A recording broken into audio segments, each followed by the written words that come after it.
Sir judgement writing secondary phase है। सबसे पहले फेज है कि आपका बेयरक्ट पे कमांड होना चाहिए। जजमेंट राइटिंग आप तभी कर पाओगे जब आपके पास बेयरक्ट पे बहुत अच्छी कमांड होगी। अच्छा, कोई बुक लिस्ट है जो आप फ्रेशर्स को प्रेफर करें? यानी अगर कोई फर्स्ट ईयर में है तो मेरा ये रहता है कि फर्स्ट सेकंड और थर्ड ईयर तक आप सेल्फ कीजिए।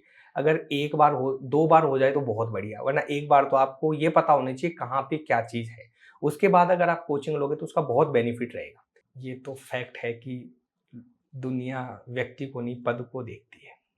एज ए पर्सन आपकी कोई वैल्यू नहीं होती, जो वैल्यू है वो आपके पद की है। 168.5 पे 3 कैंडिडेट है, रैंक 48, 49 और 50। इंटरव्यू में मेरे 19 मार्क्स होने की वजह से मुझे 50 रैंक दी गई। जो 48 और 49 उनके इंटरव्यू में सर मेरे से अच्छे मार्क्स थे। मेंस में मैंने केडी एडवांस लो क्लासेज है, केडी सर है, उनकी मैंने मेंस की टेस्ट सीरीज ली। वो मेंस की कोचिंग नहीं, सिर्फ टेस्ट सीरीज ली, और इंटरव्यू गाइडेंस मैंने केडी सर से ही लिया। बाकी और कहीं जैसे प्री मेंस ऐसा कोई फाउंडेशन बैच कोई ज्वाइन नहीं किया सर। इस सफलता का मैं सबसे बड़ा हकदार किसको मानता हूँ, तो वो है मेरे चाचा जी। उन्होंने ही मुझे पढ़ाया, 5 ईयर भी उन्होंने ही किया, यानी ओवरऑल वही सबसे ज़्यादा हकदार हैं सफलता के। आरजेएस में आप कितने इंटेलिजेंट हैं, कितने एवरेज है, इससे बिल्कुल फर्क नहीं पड़ता। वह व्यक्ति जो कंटिन्यू है वह सफल हो जाएगा। 10वीं के बाद तय किया कि सीए बनना है तो कॉमर्स विषय को चुन लिया, लेकिन चाचा जी लॉ फील्ड से थे तो उनकी प्रेरणा ने दिशा मोड़ दी और कदम बढ़े लॉ की ओर। एलएलबी में दाखिला लिया और वहीं से ख्वाब पनपा आरजेएस बनने का। पहला प्रयास नाकाम रहा, पर हौसले ने हार नहीं मानी। दूसरे प्रयास में दुगुनी मेहनत के साथ परीक्षा दी और प्राप्त की राजस्थान न्यायिक सेवा 2024 भर्ती परीक्षा में 50वीं rank.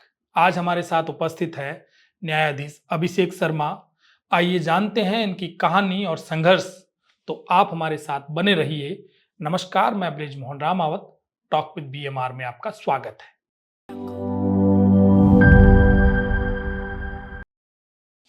Abhishek, talk with BMR में आपका बहुत बहुत स्वागत है। Thank you sir.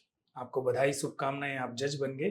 Thank you so much sir. क्या रैंक आई आपकी? सर मेरी इस वाले अटेम्प्ट में 50 रैंक है, 50वीं रैंक है। अटेम्प्ट कौन सा है? सर ये मेरा सेकंड अटेम्प्ट था। जज बनना है, ये डिसाइड कब किया? सर बेसिकली ये जज बनने का जो सपना था ये मेरे चाचा जी का सपना था। मेरे चाचा जी कंज्यूमर कोर्ट के मेंबर रहे हुए हैं। तो 2014 में जब मैंने 12th की थी तो पहले इनिशियली मेरा था कि सीए बनना है मुझे, चार्टेड अकाउंटेंट। लेकिन सर मेरी मैथ्स बड़ी वीक थी। उस टाइम सीपीटी होता था तो उसमें 20 मार्क्स का पोर्शन मैथ्स का रहता था, और उसमें 11th और 12th की मैथ्स आती थी, तो फिर मुझसे तो वो हो नहीं पाया। फिर उन्होंने मुझे कहा कि एक क्लैट एग्ज़ाम है, उसकी प्रिपरेशन के लिए उन्होंने मुझे जोधपुर भेजा। फिर मैंने वहाँ क्लैट के लिए 2 बार ट्राई किया। फिर मेरा सिलेक्शन, यहाँ रूल 8 एग्ज़ाम होता है, राजस्थान यूनिवर्सिटी करवाती है। उस टाइम फिर मेरा सर वहाँ 4th रैंक थी मेरी आरयू में। फिर तो मैंने जयपुर नज़दीक मेरे होम टाउन के होने की वजह से मैंने यहाँ पे एडमिशन ले लिया। सर फर्स्ट ईयर में मेरे को ये था कि मुझे प्राइवेट प्लेसमेंट लेना है, लेकिन फिर मुझे जैसे पता चला कि यहाँ पे प्लेसमेंट बहुत मुश्किल है, तो फिर सर मेरे एक सीनियर थे चंद्र प्रकाश राजोरा जी, वो उस टाइम आरजेएस की प्रिपरेशन कर रहे थे, तो मैंने उनके साथ आरजेएस की प्रिपरेशन शुरू की और कंटिन्यू उनके साथ रहा सर। तो इस तरह चाचा ने भी थोड़ा कहा कि जुडिशरी की तरफ जाओ, और मेरे जो सीनियर थे उन्होंने भी मुझे बहुत अच्छे तरीके से गाइड किया। तो इस तरह से सर मेरा जुडिशरी का जो सफ़र उसकी शुरुआत हुई। आपने ये गैप लिया 12th के बाद में क्लैट की तैयारी के लिए? सर मैंने 2 साल का गैप लिया था 12th उसके बाद आपने रूलेट दिया? Yes sir. लॉ कब हुई? सर मेरी 2016 टू 2021 5 ईयर लॉ रहा।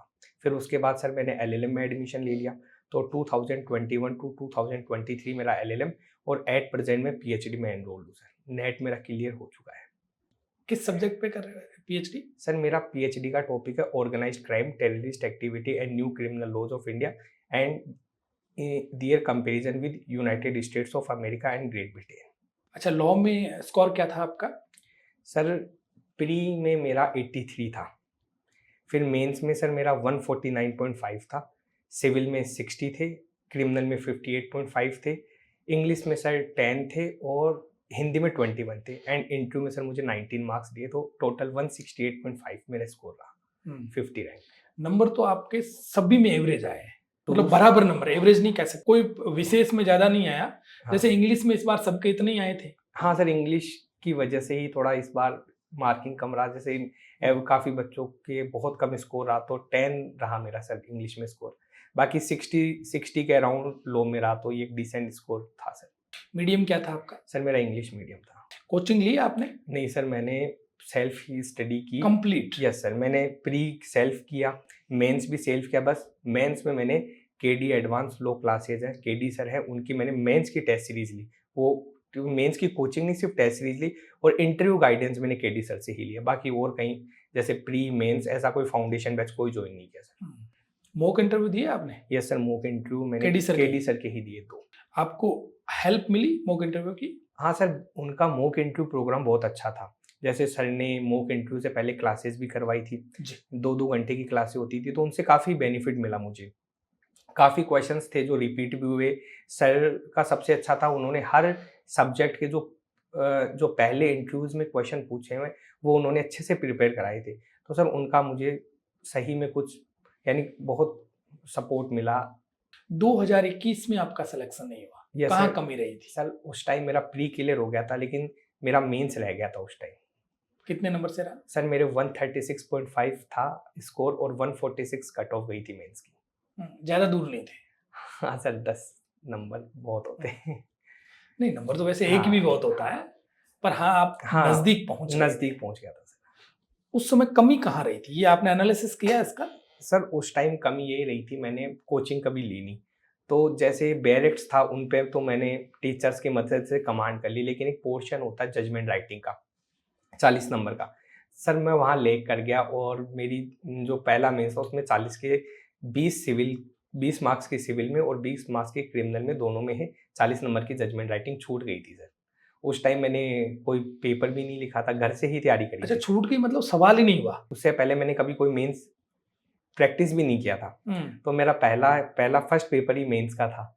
तो सर मेरा टाइम मैनेजमेंट भी नहीं हो पाया, और मैंने फॉर्मेट्स तैयार किए थे सेल्फ से, कोई कोचिंग नहीं ली थी। जैसे जजमेंट राइटिंग की कोचिंग एसेंशियल हो जाती है जी। तो फिर मैंने वहाँ लैग किया, तो उसका खामियाजा मुझे आरजीएस से चुकाना पड़ा। राइटिंग प्रैक्टिस भी नहीं थी? सर राइटिंग प्रैक्टिस यानी जजमेंट राइटिंग था ना सर, उस पोर्शन में मेरे को ज़्यादा नॉलेज था नहीं, और उसमें जैसे बुक्स थी तो उनमें डिफरेंट फॉर्मेट्स थे, तो मैं कंफ्यूज भी रहा। सर 2021 में मैंने घर से ही तैयारी करी थी। कंप्लीट? हाँ सर। उस समय न तो आपने टेस्ट सीरीज ली, नहीं सर, नेट ना ही कुछ और? नहीं कुछ और, बेयरेक्ट पे कमांड थी, तो बेयरेक्ट का पोर्शन अच्छे से हुआ, लेकिन जजमेंट राइटिंग बिगड़ गया था सर मेरा उस टाइम। और एक था कि पेपर भी कंप्लीट नहीं हो पाया था, तो 40 मार्क्स मेरे रह गए थे, तो उसकी वजह से मेरा 2021 का मेंस रह गया था। आपने राइटिंग प्रैक्टिस कब शुरू की, प्रॉपर राइटिंग प्रैक्टिस? सर उसके बाद मेरा एलएलएम में हो गया था सर। फिर एलएलएम के साथ मुझे हॉस्टल मिला, जेसी बोस हॉस्टल। तो वहाँ मेरे एक दोस्त थे तिशान जांगीर, वो भी इस बैच में आरजेएस बने। उन्होंने सर टेस्ट सीरीज ली थी, तो फिर उनकी टेस्ट सीरीज से मैंने मेरे प्रिपेयर कर लिए थे, और उनको भी थोड़ा हेल्प हो गई थी, और मुझे भी काफ़ी हेल्प हो गई थी। राइटिंग प्रैक्टिस तभी से शुरू हुई? नहीं, राइटिंग प्रैक्टिस हमने सर जजमेंट राइटिंग तो वहाँ प्रिपेयर करी। मुझे पता था कि मेरा जो लूप होल है वो जजमेंट राइटिंग था, तो मैंने सबसे पहले जजमेंट राइटिंग तिशान जांगीर की मदद से की।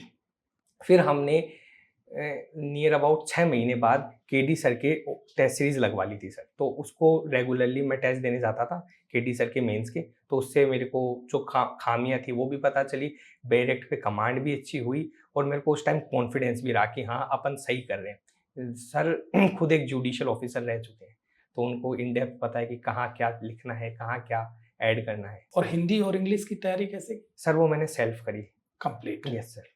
उसके टॉपिक का चुनाव कैसे किया? सर मैंने हिंदी के लिए तो बुक है नवीन नैनीवाल सर की, उसको पूरा किया, और तरुण ग्रोवर सर है, तो उनकी हेल्प से मैंने यूट्यूब से पढ़ाई की, हिंदी और इंग्लिश के नोट्स बनाए, और उनको रेगुलरली रिवाइज करता रहा। जजमेंट राइटिंग को लेकर के कैसे गाइड करोगे?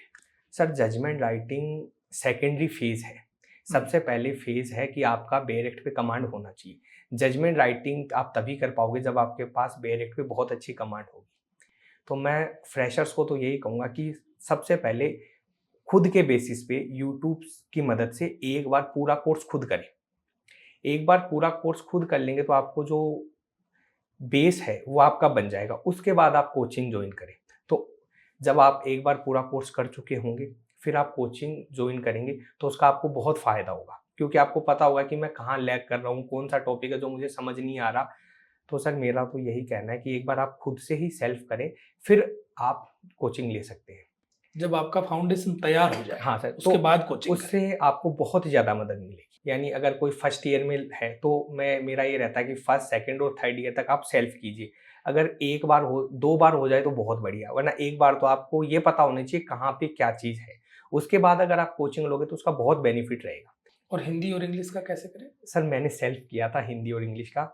नहीं, मैं फ्रेशर की बात कर। फ्रेशर भी सर सेल्फ कर सकते हैं, जैसे यूट्यूब पे काफ़ी कंटेंट पड़ा हुआ है, तो आप फ्री में वो एक्सेस कर सकते हैं सर। तो मैंने तो यूट्यूब से ही किया सर हिंदी और इंग्लिश। बाकी जो ऐसे राइटिंग है इसके लिए आप एडिटोरियल पढ़ते रहिए। ऐसे राइटिंग तो खुद का व्यू होता है कि आप किस तरह से अपनी व्यूज़ को लिख पाते हैं। तो व्यूज़ डेवलप होंगे जब आप डिस्कशन करेंगे लोगों से, न्यूज़पेपर्स पढ़ेंगे, एडिटोरियल्स पढ़ेंगे, तो उसमें कि किस तरह से एक एडिटर अपनी चीज़ें लिख रहा है, तो उसको खुद अपनाएँ, खुद लिखें, तो उससे फ़र्क पड़ेगा सर। ऐसे राइटिंग मैंने एडिटोरियल से ही करी थी सर। जी। कौन सा अखबार पढ़ते थे आप? सर मैं इंग्लिश का तो द हिंदू पढ़ता था और हिंदी का सर दैनिक भास्कर। कब से? सर ऐसा कोई सर्टेनिटी नहीं थी, लेकिन रेगुलर था, जैसे 2022 से रेगुलर था। अभी से ही रेगुलर हुआ, मतलब हाँ। यूँ नहीं कि मैं बचपन से पढ़ रहा हूँ, ऐसा नहीं था। नहीं सर, मैं एवरेज स्टूडेंट रहा हूँ सर बचपन से। 10th में स्कोर क्या था? 10th में थे मेरे 77.4 सीजीपीए और 12th में थे सर मेरे 73 कॉमर्स बैकग्राउंड। क्योंकि आपको सीए बनना था। Yes sir. अच्छा, कोई बुक लिस्ट है जो आप फ्रेशर्स को प्रेफर करें? Yes sir. सर सबसे पहले तो हर एग्जाम का सर एक पैटर्न होता है जी। तो आरजेएस का जो पैटर्न हुआ है आपका डायरेक्ट पे कमांड होना चाहिए। उसके अलावा आप कुछ बुक्स हैं वो प्रेफर कर सकते हैं, जैसे सर अपन देखें आईपीसी के लिए पिल्लई आती है, पिल्लई बुक वो काफ़ी अच्छी है। एविडेंस के लिए और ट्रांसफर ऑफ प्रॉपर्टी के लिए अवतार सिंह देख सकते हैं आप। अब मैंने ट्रांसफर ऑफ प्रॉपर्टी और एविडेंस की अवतार सिंह पूरी पढ़ी है। सीपीसी के लिए टकवानी बुक है।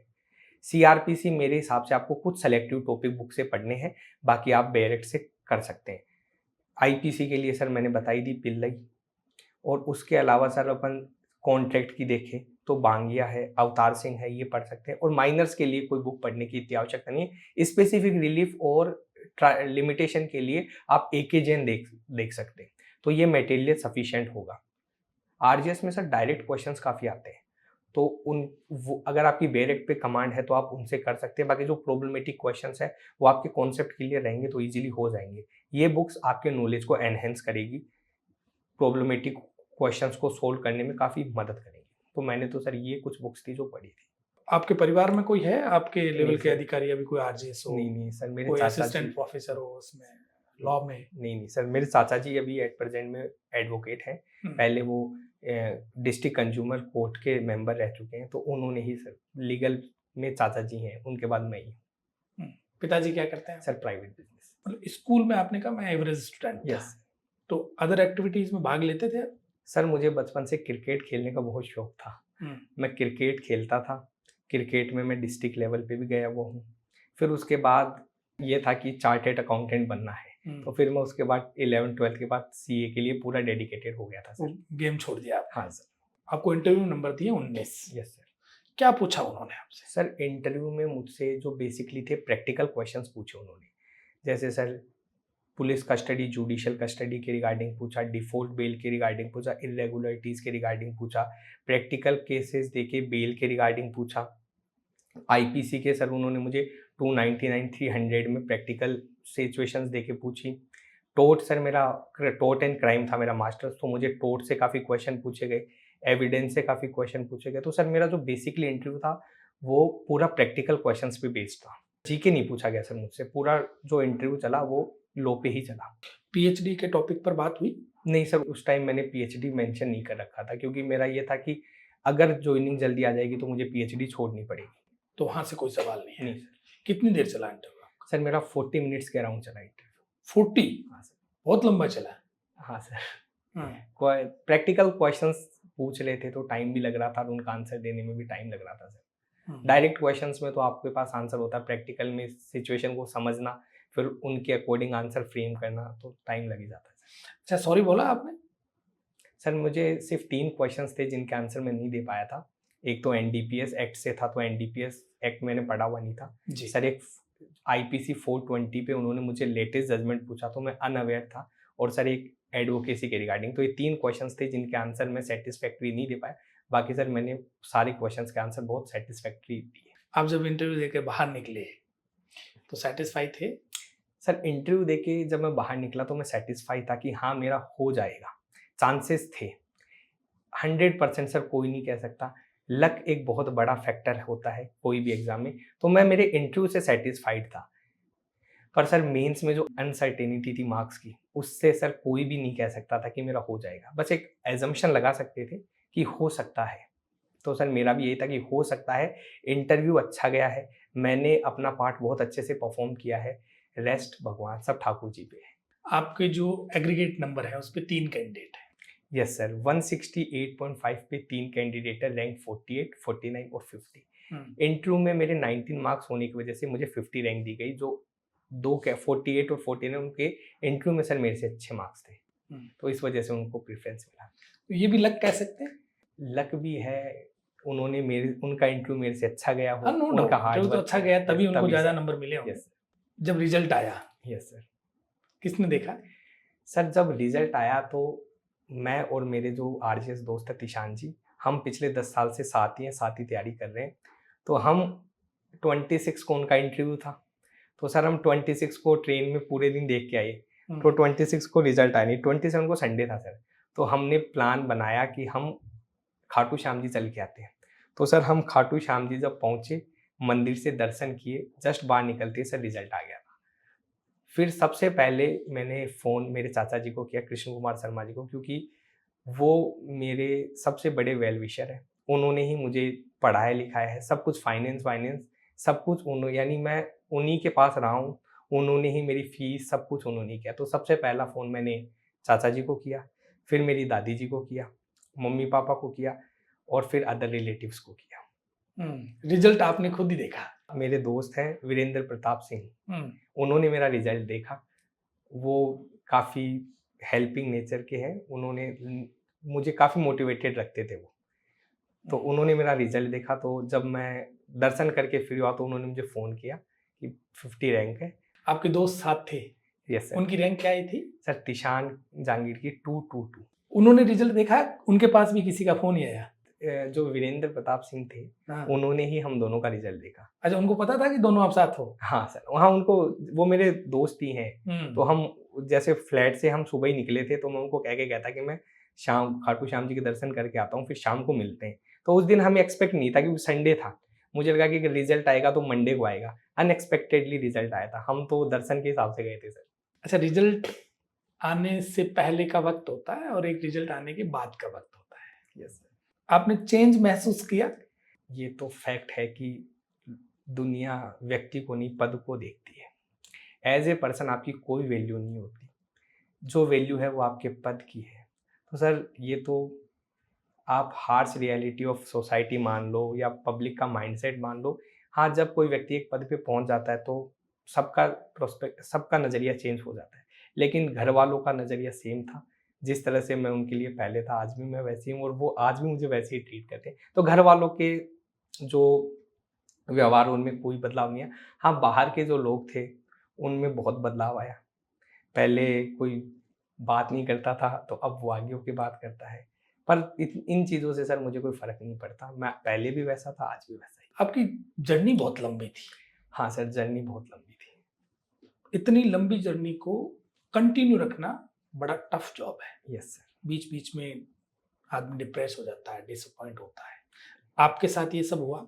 मैं इन चीज़ों में बहुत फॉर्च्यूनेट रहा कि मुझे ऐसे दोस्त मिले। मुझे मेरे पेरेंट्स काफ़ी सपोर्टिव थे। जैसे सर मैं 2016 से चंद्र प्रकाश राजौरा जी से मिला और एक हर्ष शर्मा थे। ये दोनों बहुत अच्छे सीनियर्स थे। इन्होंने मुझे थ्रू आउट गाइड किया। फिर उसी साथ-साथ मेरे जो दोस्त थे 5 ईयर में, उन्होंने भी मेरे के साथ बहुत कोऑपरेट किया। तिशान जहांगीर मेरे साथ 5 ईयर में थे। हमारी बेस्ट फ्रेंड अक्षिता राठौर थे। और फिर अदिति थी, रुचिका थी, ये मेरे कुछ अच्छे दोस्त थे जो थ्रू आउट मुझे मोटिवेटेड रखते थे। सबसे ज़्यादा मोटिवेटेड सर मुझे मेरे चाचा जी रखते थे।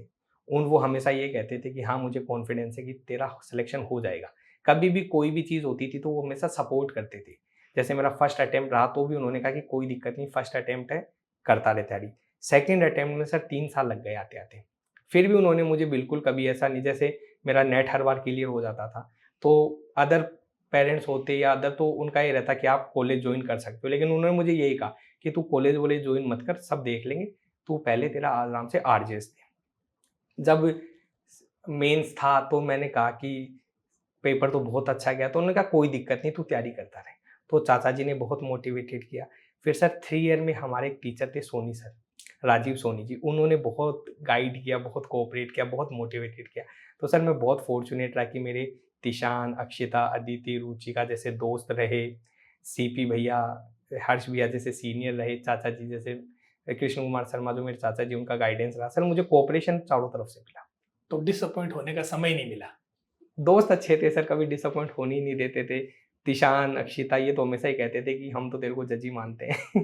तो दोस्त काफ़ी अच्छे थे सर। इन्होंने बहुत कोऑपरेट किया, फाइनेंशियली मेरे को बहुत कोऑपरेट किया, इमोशनली बहुत, हमेशा इमोशनली और फाइनेंशियली बहुत कोऑपरेट किया सभी ने मेरे साथ। कभी ऐसा फ़ील नहीं होने दिया कि कहीं लैग कर रहा हूँ मैं। जो जहाँ मुझे ज़रूरत पड़ी उन्होंने आगे होकर मेरी काफ़ी मदद की। अभी आपने कहा मैंने नेट दिया तो फिर यस सर। कॉलेज ज्वाइन कर लो, मन हुआ है। हाँ सर। तो इंटरव्यू दिया कॉलेज में कोई? सर मैंने, जैसे सर मेरा 2023 में मेरा एलएलएम हो चुका था। तो एलएलएम के साथ मेरा हर बार नेट निकल रहा था, तो मेरा जेआरएफ नहीं निकल रहा था, तो फिर मैंने वैकेंसी आ नहीं रही थी। तो फिर जब मेरा फाइनल था तो मैंने 2024 में मैंने 1-2 जगह इंटरव्यू भी दिया, वहाँ कॉल भी आया।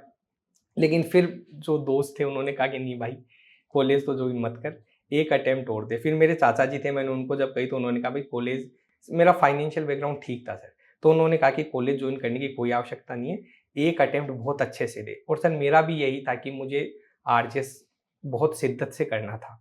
फर्स्ट ईयर से जो सपना लेके आया था, मैं नहीं चाहता था कि कोई छोटी चीज़ की वजह से, कोई बहुत छोटे प्रॉफिट के लिए मैं मेरे ड्रीम को सैक्रिफाइस करूँ। तो सर फिर मैंने जॉइन नहीं करने का डिसाइड किया सर। उतने में वैकेंसी भी आ गई? सर मैंने मार्च में इंटरव्यू दिया और अप्रैल में वैकेंसी आ गई। फिर वैकेंसी के बाद सर टाइम भी काफ़ी कम था, लेकिन फॉर्च्यूनेट ये था कि मैं कांस्टेंट था। मैंने कोई ब्रेक नहीं लिया, 3 साल से मैं सिर्फ 3 बार घर गया हूँ दिवाली पे। अच्छा। बाकी मैं हॉस्टल ही था, हॉस्टल ही रहता था। घर वाले को बहुत कोऑपरेटिव थे, जब मैं उनको कहता था कि पढ़ाई डिस्टर्ब होगी तो वो खुद कोऑपरेटिव थे। चाचा जी हमेशा ये कहते थे कि अगर तेरे को लगता है कि तेरे को एक दिन पढ़ाई का नुकसान हो तो मत आ। तो मेरे घर से कोई प्रेशर नहीं था, उनका था कि आप पढ़ो। तो मैं सब सिर्फ 3 बार 3 साल में घर गया, और दिवाली पे भी सर मैं 7 बजे तक घर में पढ़ता ही था। फिर पूजा होती थी, फिर उसके बाद थोड़ी बहुत, लेकिन कांस्टेंट में रहा, एक भी दिन मैंने वेस्ट नहीं किया सर। सैक्रिफाइस खूब किया? सर सफलता सैक्रिफाइस तो मांगती ही है। पढ़ने का शेड्यूल क्या होता था आपका? सर पढ़ने का schedule person to person differ करता है।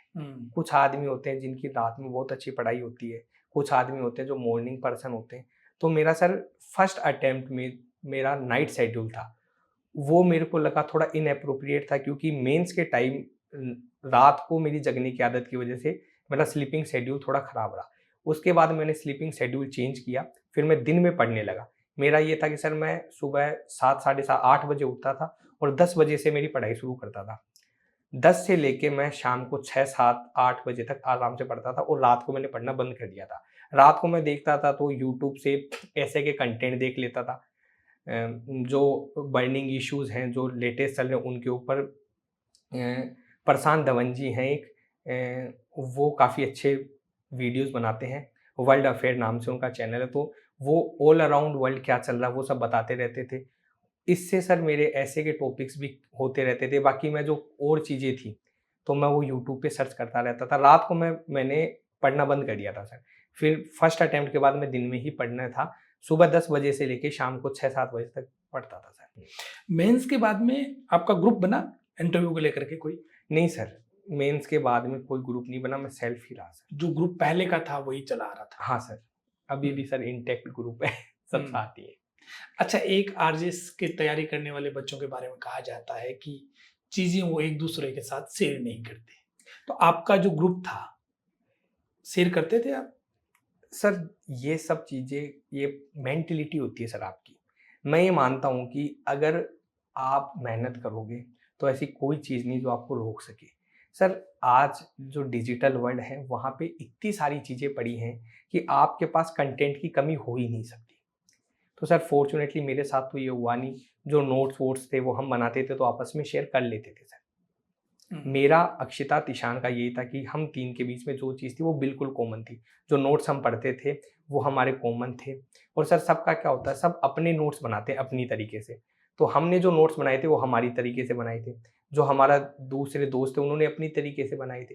तो पर्सन टू पर्सन डिफ़र करता है कि वो क्या चीज़ डाल रहा है। जैसे कुछ चीज़ें हैं जो मुझे लग रही है ये मुझे आ रही है तो मैं उसको क्यों नोट्स में ऐड करूँ। लेकिन क्या पता जो चीज़ मुझे आ रही है वो दूसरे को ना आ रही हो। तो सर हमने ऐसे नोट शेयर ज़्यादा किए नहीं थे, हमने खुद के नोट्स ही बनाए थे और नोट्स भी बहुत सेलेक्टिव बनाए थे सर हमने। हमारा जो गोल था वो ये था कि बेयर एक्ट पे कमांड कैसे आई। बेयर एक्ट को बार-बार पढ़ते थे और अगर सर इन रियलिटी देखा जाए तो बेयर एक्ट से शॉर्ट नोट्स है ही नहीं। बहुत कम शब्दों में बहुत अच्छी तरीके से चीज़ें वहाँ पे हैं और अगर आप बेयर एक्ट कंटिन्यू करते रहते हो तो आपको भी वो लैंग्वेज बहुत ईज़ी लगने लग जाती है। तो हमारा यही था सर, माइनर्स के हमने कोई नोट्स नहीं बनाए, मेजर के जो नोट्स बनाए वो बहुत सेलेक्टिव बनाए और उन्हीं को मगअप किया, एनालाइज किया, समराइज किया सर। आपके ग्रुप में कितने बच्चों का सिलेक्शन हुआ? सर हमारे ग्रुप से जैसे 5 थे हम, तो 5-6 थे तो सर हमारा मेन सबका हुआ था, पांचों का हुआ? पाँचों का हुआ था। लेकिन सिलेक्शन सर मेरा और तिशान जांगीड़ जी का हुआ, बाकी उनका मेंस रह गया था सर। चलो, उनका इस हाँ, वैकेंसी में इस वैकेंसी में हो गया। अग्रिम शुभकामनाएं उनको। Yes sir. अच्छा, आप सोशल मीडिया पर हो? नहीं सर, मैं न फेसबुक, न इंस्टाग्राम किसी पे नहीं हूँ सर, मैं सिर्फ एक व्हाट्सएप चलाता हूँ, जो भी नोट्स वोट्स के पर्पज़ से, और यूट्यूब सर। सोशल मीडिया से सर मैं काफ़ी दूर हूँ। रिजल्ट आने के बाद भी नहीं आए आप? नहीं सर, अब सोशल मीडिया पे यानी सर समय ही नहीं मिला। जैसे रिज़ल्ट आया तो उसके बाद घर जाना, पीएचडी का काम करना, तो सर टाइम ही नहीं मिला इतना कि सोशल मीडिया पे बनाने का, अकाउंट बनाने का, और सर अब मन भी नहीं है। अच्छा, जो नए बच्चे हैं, उनको आप क्या मैसेज देंगे कि वो कैसे पढ़े, कैसे तैयारी करें ताकि उनका भी सिलेक्शन हो जाए? सर सबसे पहले तो मैं उनको यही कहूँगा कि आप बेयर एक्ट पे कमांड करें, क्योंकि बेयर एक्ट ही आरजेएस की मांग है। हर एग्ज़ाम का एक पैटर्न होता है, आरजेएस का पैटर्न है बेयर एक्ट। आपको बेयर एक्ट पे कमांड करनी है। उसके अलावा आपको जो कॉन्सेप्ट्स हैं, वो आपको पूरे क्लियर करने होंगे, क्योंकि आरजेएस में बहुत डीप से भी कई बार क्वेश्चंस आ रहे हैं। तो आपको बेयर एक्ट पे कमांड करनी है। जो भी प्रॉब्लमेटिक क्वेश्चंस हैं उनके लिए आपको कॉन्सेप्ट क्लियर करने हैं। उसके अलावा जो चीज़ें आपको समझ नहीं आ रही उनके आप शॉर्ट नोट्स बना सकते हैं, लेकिन आप कोशिश ये करो कि जितना बेयर एक्ट रिप्लिकेट हो सके, जितना बेयर एक्ट को आप याद कर सको उतना करो। और सर सबका अलग-अलग होता है। जैसे मेरा अलग शेड्यूल था, तिशान का अलग शेड्यूल था, तो शेड्यूल सबका अलग-अलग है। लेकिन आप जैसे हैं सर, जैसे मैंने एक स्ट्रैटेजी अपनाई थी कि मैंने माइनर्स बहुत अच्छे से कर लिए थे। क्योंकि माइनर से जो क्वेश्चन आएँगे वो सर्टेन हैं, और अगर अपन देखें तो एक या 2 मेजर के इक्विवेलेंट सारे माइनर थे। तो मैंने माइनर्स पे बहुत अच्छे कमांड कर रखी थी कि माइनर से तो 1 नंबर की भी गलती नहीं होनी चाहिए। माइनर्स का सिलेबस बहुत कम है, ईज़ी टू अंडरस्टैंड है, कोई इतना वास्ट नहीं, कॉन्सेप्ट भी बहुत कम है। तो मेरा यही रहता था कि माइनर से तो कोई गलती ना हो, और मेजर्स को भी कंटेस्ट करना ही पड़ा। और अगर आपको लगता है कि कोचिंग लें तो अवश्य लें। ऐसे नहीं है कि कोचिंग नहीं लें। भाई अगर आपका फाइनेंशियल बैकग्राउंड स्ट्रॉन्ग है, आपको अगर ये है कि मैं पहले टीचर के पढ़ने के बाद खुद पढ़ूँ, तो आप कोचिंग लें, कोई दिक्कत नहीं। लेकिन बस ये है कि जो टाइम आप आरजेएस है उसके लिए आपको कम से कम 1 डेढ़ साल तो आपको शिद्दत से पढ़ना ही पड़ेगा। सोशल मीडिया से दूरी बना लें, क्योंकि ये टाइम वेस्टिंग रहता है। और बाकी एक शेड्यूल बनाएँ, उस शेड्यूल के स्टिक रहें और कॉन्फिडेंट रहें।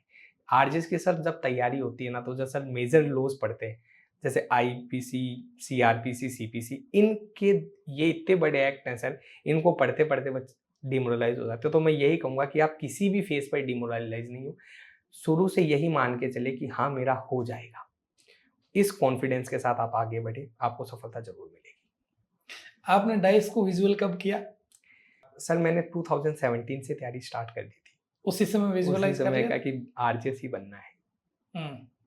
जैसे आपने कहा कि वो कंटिन्यू लगा रहे, डिमोरलाइज नहीं हो और उसको देखता रहे। अच्छा, आपका कोई कोटेबल कोट है? सर ऐसा तो कुछ नहीं है कोटेबल कोट, बस यही है कि आप मेहनत करते रहें, कंटिन्यू रहें, तो सफलता आपको मिल जाएगी। आरजेएस में आप कितने इंटेलिजेंट हैं, कितने एवरेज है, इससे बिल्कुल फर्क नहीं पड़ता। वह व्यक्ति जो कंटिन्यू है वह सफल हो जाएगा। यहाँ कंटिन्यूटी ही मांगता है, आप ब्रेक मत लो, चीज़ें पढ़ो, उनको रिवाइज करो, फिर रिवाइज करो, फिर रिवाइज करो और उनको रिटर्न प्रैक्टिस करो। तो ये है, आपको continuity is the key of success, कि जितना कंटिन्यू रहेंगे, जितनी राइटिंग प्रैक्टिस करेंगे, उतने आपके सफल होने के चांसेस बढ़ जाएंगे सर। एक चीज और होती है बच्चों के साथ, जब इंटरव्यू देने अंदर जाते हैं ना, तब धड़कन बढ़ जाती है। उसको कंट्रोल कैसे करें? आपकी बढ़ी कि नहीं बढ़ी, पहले तो ये बताओ। सर ये सब चीज़ें पर्सन टू पर्सन डिफर करती हैं। सबसे पहले तो आप में कॉन्फिडेंस रहना ही चाहिए, क्योंकि आप जज बन रहे हैं, आपको पूरा एक कोर्ट संभालना है, तो कम से कम आप में कॉन्फिडेंस की कमी तो मेरे हिसाब से नहीं रहनी चाहिए। दूसरी बात, आप प्री और मेंस क्लियर करके आए हैं, तो आप अपने नॉलेज पे शक मत करें, कॉन्फिडेंट रहें। मेरे साथ सर मैंने यही था कि मेरा जब मेंस कॉल हुआ था तो मैंने 15 दिन के अंदर एक बार पूरा सिलेबस कर लिया था, तो मेरे को ये कॉन्फिडेंस था कि लो में तो मैं कहीं मात नहीं खाऊंगा। ठाकुर जी की भी कृपा रही कि जो चीज़ें उन्होंने मुझे पूछी वो मैंने बहुत अच्छे से आंसर की। और सर ये भी रहा कि मैंने ऐसा कोई कोना नहीं था जो मैंने छोड़ा हो, मैंने बहुत अच्छे से सारे बेयर एक्ट्स जो रिसेंट केस लॉज थे सब बहुत अच्छे से तैयार किए थे। तो कॉन्फिडेंस तो आप में होना ही चाहिए सर, अब आप इतनी बड़ी पोस्ट पे जा रहे हो तो कॉन्फिडेंस की तो कमी आप में बिल्कुल भी नहीं होनी चाहिए। और सर मैं ये मानता हूँ कि अगर आप कोई भी चीज़ लो कॉन्फिडेंस से करोगे तो सक्सेस रेट कम हो जाएगी। तो अगर आप बिना कॉन्फिडेंस के करोगे तो सिलेक्शन तो वैसे ही नहीं होगा। तो इससे अच्छा ना कॉन्फिडेंट होकर जाओ, कम से कम सिलेक्शन का परसेंट तो बढ़ेगा। तो सर मेरा ये था कि मैं कॉन्फिडेंट था कि चाहे इंटरव्यू कैसा ही जाए, मुझे उनको ये बिल्कुल भी फील नहीं करवाना है कि मैं कहीं अटक रहा हूँ या मेरे कॉन्फिडेंस में कमी आ रही है। आपको कॉन्फिडेंट है, बस आप गलत आंसर दो तो गलत आंसर देने से बचो। उसके लिए मना कर दो। उसके लिए मना कर दो कि sir I am sorry, I am not able to recall this, आप ये कह सकते हो, लेकिन आप कॉन्फिडेंट रहो। जरूरी नहीं कि आपके एक या दो क्वेश्चन की वजह से आपके मार्क्स कम हो, नहीं, ये बिल्कुल भी नहीं है। वो देखते हैं आपका कॉन्फिडेंस, आपका नॉलेज। तो आप कॉन्फिडेंट रहो, और नॉलेज तो सर आप प्री और मेंस क्लियर कर रहे हो तो आपको चीजें तो आती है, तो कॉन्फिडेंस तो सर जरूरी है। अच्छा, आपका माध्यम इंग्लिश था तो इंटरव्यू इंग्लिश में चला? Yes sir, English complete English में चला। अच्छा, जो 10वीं तक आपके साथ बच्चे थे या 12th तक जो बच्चे थे, वो किस किस पोस्ट पे गए हैं, आपको कुछ आइडिया है? सर मेरे जो दोस्त थे वो लगभग सारे ही इंजीनियरिंग फील्ड में है। मैं बहुत कम दोस्त हैं जो मेरे 10th और 12th के उनके साथ हैं। 3 ऐसे दोस्त हैं जिनके साथ मैं अभी भी कांटेक्ट में हूँ। एक तो भानु प्रताप सिंह, यथेश दादीज और मनीष कुमावत। मनीष कुमावत का खुद का बिजनेस है।